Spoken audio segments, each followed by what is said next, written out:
It's finally warm enough to go on a hike, go on a walk, get out in the snow in southern Canada, but unfortunately, since the bike can't make it, it's gonna stay out here. I locked it up, it's safe, it will be fine. This is the path I would normally ride down to the lake. It's covered in snow.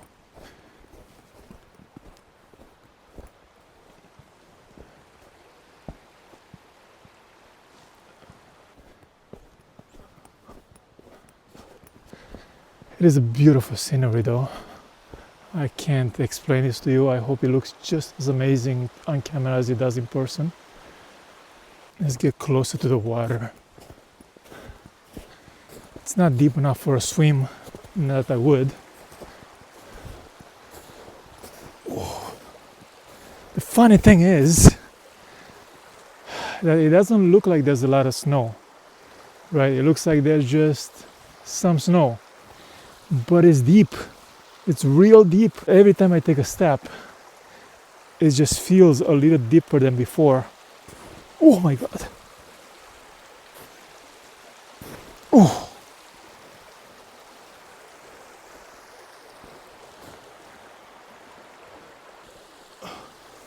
I'm gonna call this the perfect opportunity to head back because it's very tiring. Walking through this very, very, very deep snow. And I'm sure there's many things still left to see aside from a little river. One is this fence right here. It's very old. Don't sit on it, it's gonna break. There's also this really cool hole in a log. I don't know why. And I'll show you more stuff. Just bear with me for a minute more. I've been coming to this lake for years now. It's called Simcoe Lake.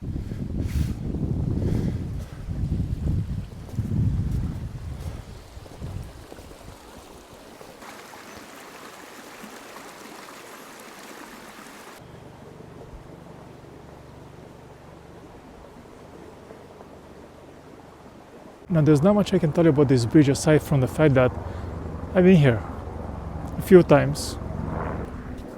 Now for the last part of the trip, we're gonna head down to the lake. Hello.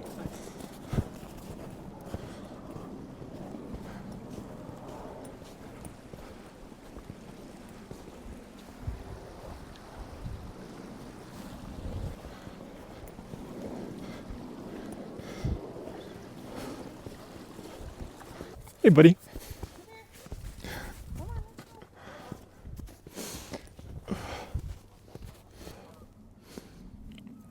I think this is the edge of the beach. I'm literally standing on the sand right now, where would normally lie down on the beach, but now it's all frozen. It's all snow. But this is the furthest I've walked out on the lake.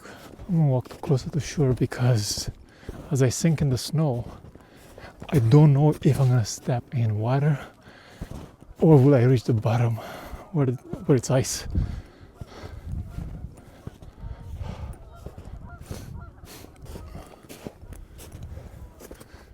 I've reached the edge of the safety zone. I don't feel comfortable walking any further than here. And over here you can actually see our National Guard. Those are the Canadian Goose, and they are protecting us from the really bad Americans. Now past our National Guard, way further out there, I'm not sure if you can see, but I see a lot of something. I don't know if it's more goose.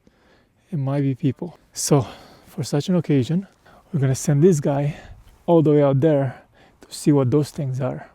Go! I head out over the endless sheet of ice, and it looks like there's been a lot of brave activity out here.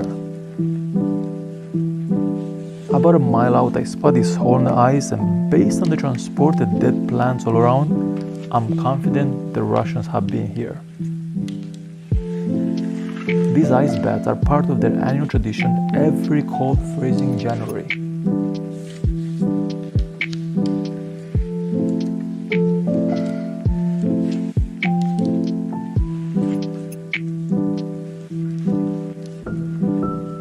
As I venture even further out, I start to approach the point of no return.